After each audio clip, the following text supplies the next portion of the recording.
দশম বিশেষের ব্যাখ্যাসহ সমাধান। আনারস এবং চাবি শব্দ দুটি বাংলা ভাষা হতে গ্রহণ করেছে পর্তুগিজ ভাষা হতে। আনারস, চাবি, আলপিন, আলমারি, গুদাম, পাউরুটি, বালতি এরকম শতাধিক বা তার চেয়ে বেশি পর্তুগিজ শব্দ রয়েছে বাংলা ভাষায়। শুদ্ধ বানান কোনটি? মুমূর্ষু। গুরুচণ্ডালী, দোষমুক্ত কোনটি? শবদাহ। তৎসম শব্দের সাথে দেশি শব্দের প্রয়োগে কখনো কখনো গুরুচণ্ডালী দোষ সৃষ্টি হয়। এ দোষে দুষ্ট শব্দ তার যোগ্যতা হারায়। খবর নাটকটির লেখক মনির চৌধুরী। খবর নাটকের রচয়িতা নাট্যকার মনির চৌধুরী। বায়ান্নর ভাষা আন্দোলনের উপর ভিত্তি করে এই নাটকটি রচিত।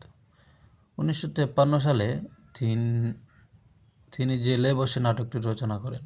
খবর কবিতার রচয়িতা জসিমউদ্দিন। উপকূল রক্ষার্থে ব্যবহৃত প্রবচন কোনটি? সাপও মরে লাঠিও না ভাঙে। যেমন কারো পৌষ মাস, কারো সর্বনাশ, কারো সুদিন, কারো দুর্দিন।